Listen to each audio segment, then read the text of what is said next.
The Strait of Hormuz just became a war zone. Iran struck 3 commercial ships in the strait yesterday, including a Thai tanker that caught fire with 3 crew members still missing.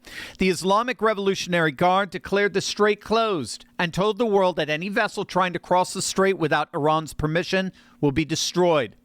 But there was one thing they failed to anticipate. The man sitting in the Oval Office doesn't negotiate with threats. He answers them.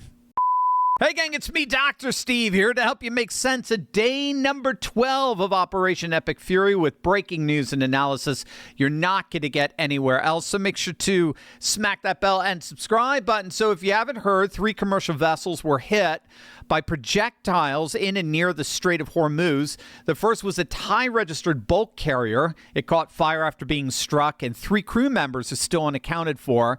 The Omani Navy rescued 20 of the 23 aboard. The second was a Japanese container ship. The One Majesty hit about 25 nautical miles northwest of Ras Al Khaimah in the UAE. And the third was a Marshall Islands flag Greek-owned tanker.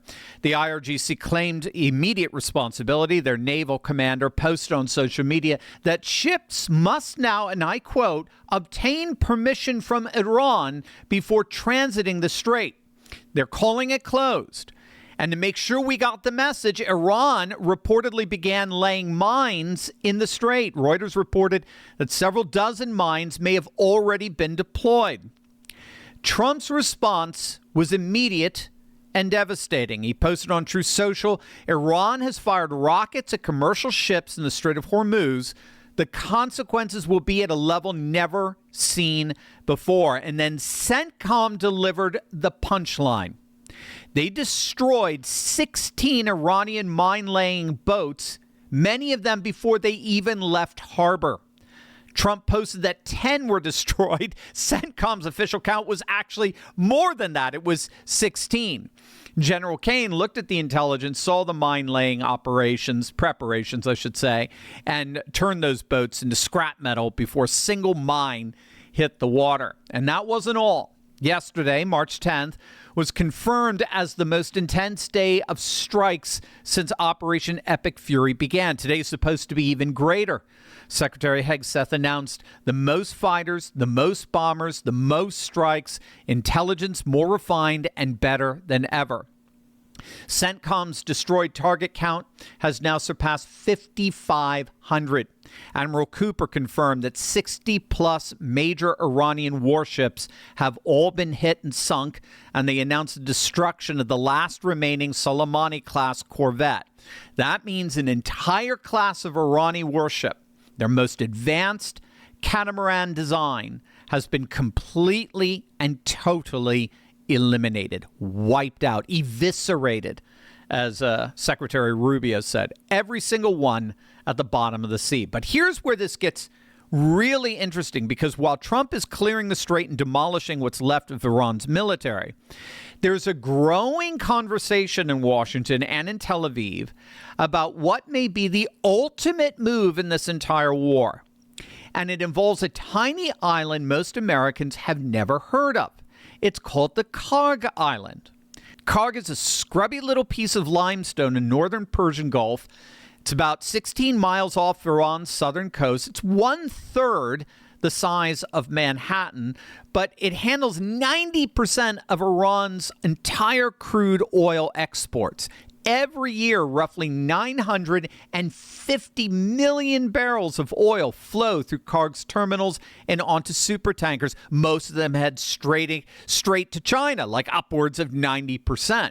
The island's loading capacity peaks at an astonishing 7 million barrels per day. Iran earned about $78 billion from energy exports in 2024, and the vast majority of that revenue flows through this one island. So think about what that means. Whoever controls Kharg Island controls Iran's economy. I mean, like, period, hands down. Full stop, as one Otto Penn Supreme Court justice would say, right? And Axios reported this weekend that U.S. and Israeli officials have been in active discussions about seizing the island. A source close to the administration told the New York Post that taking Kharg is, quote, not so much a matter of if, but when. The IDF reportedly wants to move sooner. U.S. commanders want to wait until Iran's offensive capabilities are fully neutralized so they can take the island at a point of maximum leverage. Now, what's so fascinating here, and this really blew my mind, this is not a new idea for Trump. In 1988, 38 years ago, a young Donald Trump sat down with The Guardian to promote his book, The Art of the Deal. And in the middle of that interview, he said this, and I quote, "One bullet fired at one of our personnel or vessels, and I would take decisive action against, what do you know, Kharg Island. I would go in and seize it. I would take their oil." Now, Kang, he's been thinking of this for 40 years. Michael Rubin at the American Enterprise Institute called seizing the island a no-brainer. If you seize Kharg rather than destroy it, which, and to my knowledge, not a single missile has hit it, you don't just cut off the regime's revenue, you preserve the infrastructure so that a future Iranian government can use it to rebuild. You strangle the regime while keeping the lifeblood of the Iranian people intact. It really is the Venezuela playbook, but bigger. So in Venezuela, Trump grabbed Maduro, took control of the oil sector, and is now working with a new regime to redirect those revenues. Kharg Island would be the same play, but on a massive scale.